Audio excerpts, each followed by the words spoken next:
Hi everyone. So last video में मैंने आपको बताया था कि कैसे इज़राइल गाज़ा पर इसलिए भी हमला कर रहा है क्योंकि उसके पास बहुत सारे नेचुरल रिसोर्सेस हैं और वही same natural resources West Bank पर भी है डेड सी के अंदर सॉल्ट के फॉर्म में जो कि लाइमस्टोन, लिथियम आयंस इन सब के यूज़ में आएगा। या फिर हम ऐसा भी कह सकते हैं कि इज़राइल ही नहीं, हमास भी गाज़ा पर इसलिए ही बैठा है क्योंकि वो उस नेचुरल रिसोर्सेस को ऑक्यूपाई करना चाहता है एक इस्लामिक नेशन बनकर। सो क्या इसमें कोई गलत चीज़ वो कर रहे हैं? हमें नहीं पता। बट रिबेल इसीलिए ही राइज़ होता है। आपके सामने स्क्रीन पर ये झारखंड की तस्वीर है, जहाँ पर नक्सल्स ने सरेंडर कर दिया था वहाँ की गवर्नमेंट को और उसके बाद इन्हें काफ़ी इनाम भी मिला था सरकार से सरेंडर करने के लिए। लेकिन क्या आप जानते हैं कि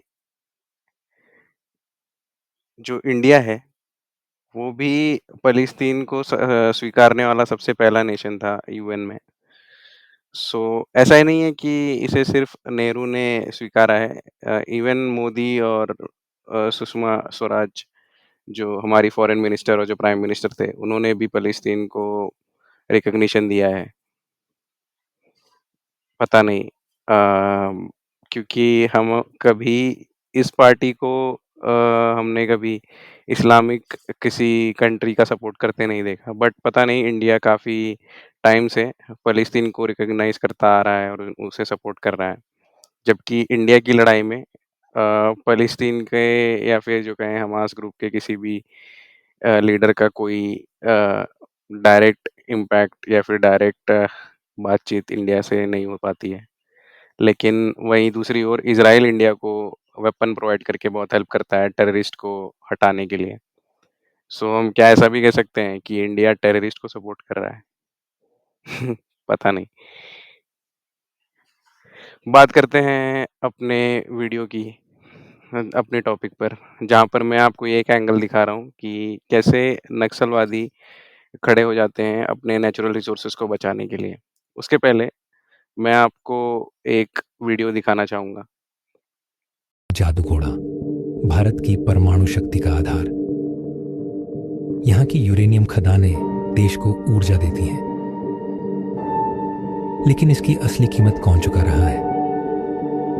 यहाँ के लोग धीरे धीरे मर रहे हैं। क्या विकास की ये कीमत सही है?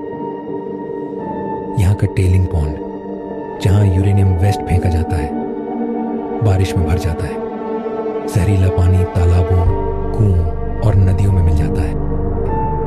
जो कभी जीवन देते थे, आज वही जहर बन चुके हैं। और इसके साथ ही जहरीली हो गई हैं यहाँ की जिंदगियां।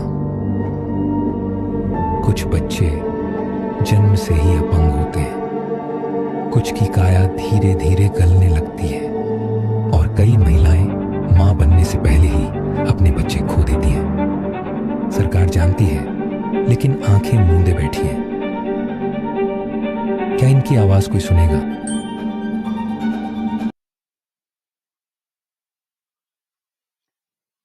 सो वीडियो में आपने देखा कि कैसे झारखंड में यूरेनियम को एक्सट्रैक्ट किया जा रहा है और उसके रेडिएशंस वहाँ पर फैल रहे हैं। लेकिन अभी भी झारखंड का जो जीडीपी है, इतने नेचुरल रिसोर्सेज प्रोवाइड करने के बाद भी कोल, यूरेनियम और काफ़ी डिफरेंट नेचुरल रिसोर्सेज प्रोवाइड करने के बाद भी झारखंड की जीडीपी इंडिया से काफ़ी कम है compare to other states. So obvious सी बात है ये नक्सलिज्म को यानी रिबेल ग्रुप्स को प्रमोट करता है कि कैसे अगर आपके पास सब कुछ है, आपके पास सारी चीज़ें अवेलेबल हैं, फिर भी आप डेवलप नहीं हो पा रहे। सो कभी-कभी ये सोशलिज़्म का भी इम्पैक्ट हो सकता है, कभी-कभी ये आपके गवर्नमेंट का भी इम्पैक्ट हो सकता है कि वो उसे ठीक तरीके से हैंडल नहीं कर पा रही है। वरना आप दुनिया में किसी भी कोने में जाइए, अगर कोई कंट्री रिसोर्स रिच है, तो वो अमीर ही होगी। जैसे सऊदी अरेबिया, कुवैत, कतर कहीं भी देख लीजिए आप। अगर वहाँ पर कोई टेरर ग्रुप नहीं है, तो क्या हम ऐसा भी कह सकते हैं कि नक्सलिज़्म होने की वजह से झारखंड का प्रोग्रेस नहीं हो पा रहा है या फिर झारखंड अभी भी गरीब इस वजह से है क्योंकि वहाँ पर अभी भी लोग उस तरीके से इंडस्ट्री को सपोर्ट नहीं करते। सो ये भी रीज़न हो सकता है कि इल्लीगल माइनिंग्स या फिर माइनिंग्स करके जो प्रोडक्ट है वो वहाँ से निकाल कर दूसरी स्टेट में ले जाया जाता है क्योंकि अगर वहाँ पर इंडस्ट्री बनाएँगे, तो वो उसे बनने नहीं देंगे। सो यहाँ पर आपको रेड में जो सारे स्टेट्स दिख रहे होंगे झारखंड, छत्तीसगढ़ वहाँ पर नक्सलिज़्म का इम्पैक्ट ज़्यादा है।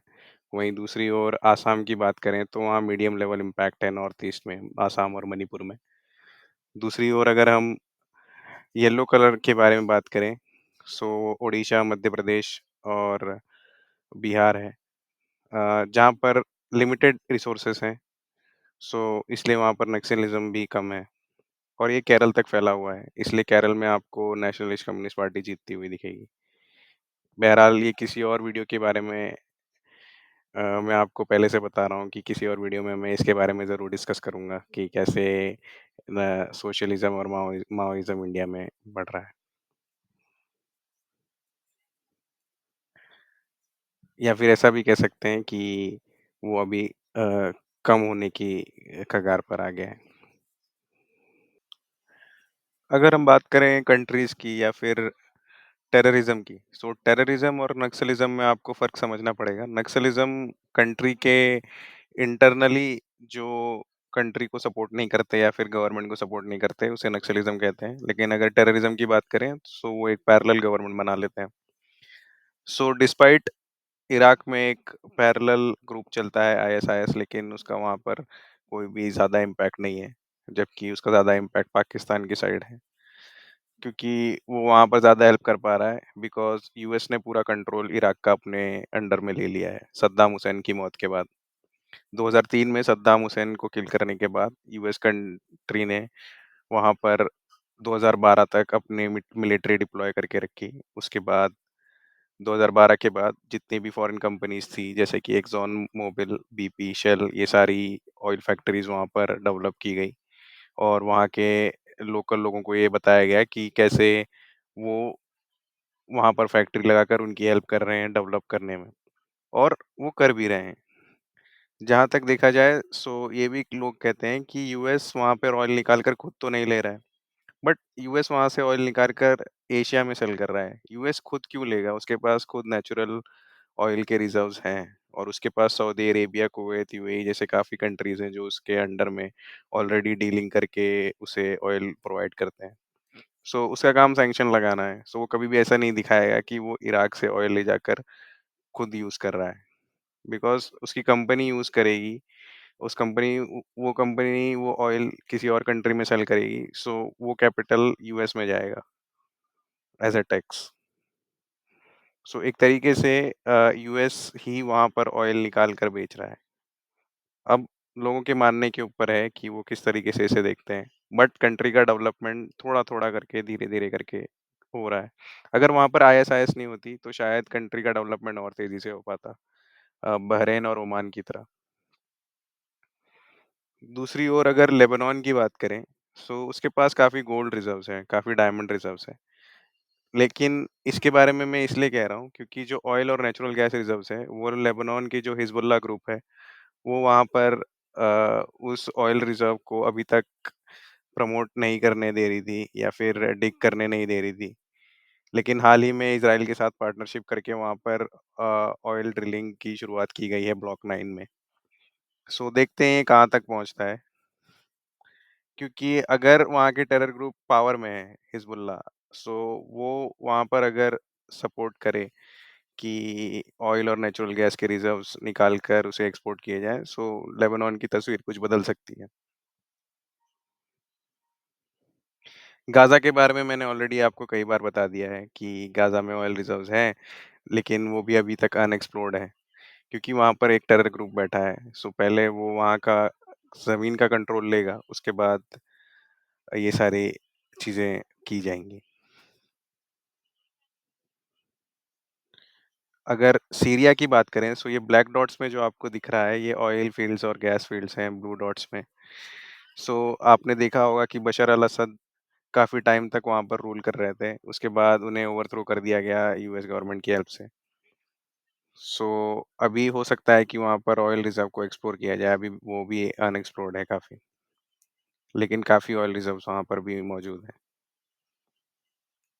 अफ़गानिस्तान की बात करें, काफ़ी टाइम से अगर हमको ऐसा लगता था कि मुझे ऐसा लगता था, आप शायद जानते होंगे कि अफ़गानिस्तान में ऐसा क्या है कि वहाँ पर तालिबान इतने सालों से बैठा है या फिर तालिबान को वहाँ पर इतने शरिया लॉ लगाने की का क्यों ज़रूरत पड़ रही है या फिर इस्लामिक कंट्री बनाने की क्यों ज़रूरत पड़ रही है?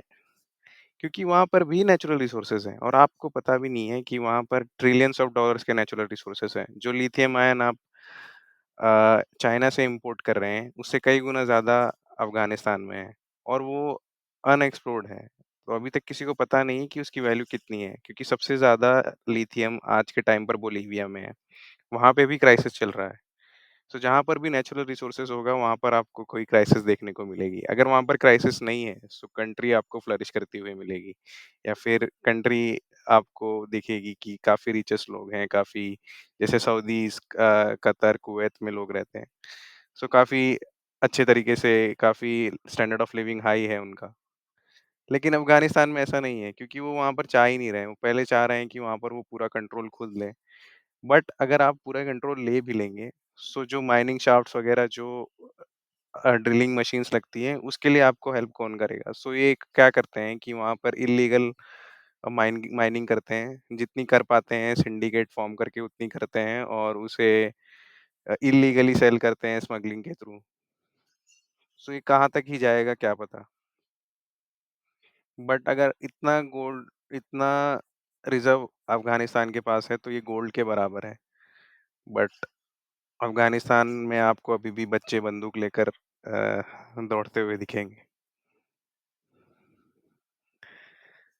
लास्ट में मैं अपने लास्ट वीडियो के पहले टॉपिक के ऊपर आता हूँ, जहाँ पर मैंने बताया था कि चाइना लिथियम एक्सपोर्ट कर रहा है और वो ये कह रहा है कि अगर 200% तक यानी 120% के ऊपर भी टैरिफ लगा दिया जाए उसके लिथियम पर, तो भी वो ही मार्केट को रूल करेगा। वो इसलिए कर पा रहा है कि क्योंकि तिब्बत उसके कंट्रोल में है। आपको पता होगा कि तिब्बत चाइना के लिए काफ़ी प्रॉब्लमैटिक रहा है। फिर भी चाइना ने उसपे अपना अच्छा कंट्रोल लिया। सो ये किसी और वीडियो में मैं आपको बताऊँगा कि तिब्बत का क्राइसिस कितना ज़्यादा है, लेकिन चाइना उसकी वजह से अभी काफ़ी फ्लरिश कर रहा है। सो ये भी रीज़न है और अभी तक के जो अफ़गानिस्तान में लिथियम जो अफ़गानिस्तान दे सकता था, उसने बराबर का लिथियम चाइना प्रोवाइड कर रहा है वर्ल्ड को। सो आप सोच सकते हैं कि अफ़गानिस्तान ने क्या खो दिया है अपने लिए। लास्ट में मैं आपको एक इंटरेस्टिंग चीज़ बताऊँगा कि रशिया ने जब यूक्रेन पर हमला किया था, सो काफ़ी यूरोपियन और वेस्टर्न पावर्स ने यूक्रेन का सपोर्ट किया, क्योंकि उन्हें लगता था कि वहाँ पर रेयर अर्थ मेटल है। लेकिन आपने देखा होगा कि हाल ही में एक न्यूज़ आई थी जहाँ पर ये कहा गया कि वहाँ पर कोई भी रेयर अर्थ मिनरल नहीं है। सो जो कि जिसकी हेल्प से यूएस चाइना को पीछे कर सकता था क्योंकि आज के टाइम पर रेयर अर्थ एलिमेंट सबसे ज़्यादा 60% से भी ज़्यादा चाइना के पास है और वही पूरे वर्ल्ड को एक्सपोर्ट करता है जैसे गैलियम, जर्मेनियम और भी कई हैं। लेकिन जैसे ये पता चला कि वहाँ पर कोई भी रेयर अर्थ एलिमेंट नहीं है, सो यूक्रेन से विथड्रॉ करने की यूएस ने सोच ली। इसलिए आपको वो एक डायलॉग देखने को मिलेगा जहाँ पर डोनाल्ड ट्रंप ने ज़ेलेंस्की को कहा कि वो वर्ल्ड वॉर 3 को बढ़ावा दे रहे हैं। अगर वो वर्ल्ड वॉर 3 को बढ़ावा दे रहे हैं, सो यूक्रेन की हेल्प इतनी देर से यूएस कर क्यों रहा था? और जैसे ही वहाँ पर पता लगा कि वहाँ पर कोई भी रिसोर्सेज़ नहीं है, यूएस ने अपना इंटरेस्ट खत्म कर लिया। सो इससे आपको ये पता चलता है कि लड़ाई कभी भी 2 कल्चर के बीच में नहीं होती है, 2 रिलिजन के बीच में नहीं होती है, 2 नेशंस के बीच में नहीं होती है, वो होती है तो वहाँ के रिसोर्सेज़ के लिए। क्योंकि उससे ही कैपिटल आएगा, उससे ही पेट भरेगा, उससे ही ज़िंदगी चलेगी, उससे ही डेवलपमेंट होगा। बट टेरर ग्रुप्स बनाकर हमेशा कंट्री को फाइट में रखकर अनस्टेबल करके अगर आप ये करना चाहेंगे सो ये पॉसिबल नहीं है। और कश्मीर के बारे में तो हम जानते ही हैं जहाँ पर इंडिया का हमेशा डिस्प्यूटेड रीजन रहा है। बट अगर कश्मीर और झारखंड को कंपेयर करें, तो झारखंड इंडिया के पास है, फिर भी झारखंड का इतना डेवलपमेंट इंडिया नहीं कर पाया और कश्मीर के लिए इंडिया लड़ रहा है, जहाँ पर नेचुरल रिसोर्सेज़ अभी तक अनएक्सप्लोर्ड है और वहाँ के लोग उसे एक्सप्लोर नहीं करना चाहते हैं। इसलिए वो हो सकता है कि किसी पार्टी को सपोर्ट कर रहे हों, किसी ग्रुप्स को सपोर्ट कर रहे हों। अगर नहीं कर रहे हैं, तो भी ये बहुत अच्छी बात है। बट वो ग्रुप नहीं चाहता कि वहाँ पर कोई भी कोई भी रिज़र्व को एक्सप्लोर किया जाए और फिर डेवलपमेंट हो। क्योंकि हो सकता है कि उसे लग रहा है कि उनके साथ भी वैसा ही होगा जैसा झारखंड में अभी हो रहा है। या फिर हर बार ऐसा ही लगता है लोगों को कि अगर वो अपनी चीज़ दे देंगे, सो उससे उनकी हुकूमत चली जाएगी और वो उसको यूज़ नहीं कर पाएँगे या फिर वो गरीब रह जाएँगे। सो ये दोनों तरफ आप ये डर देख सकते हैं।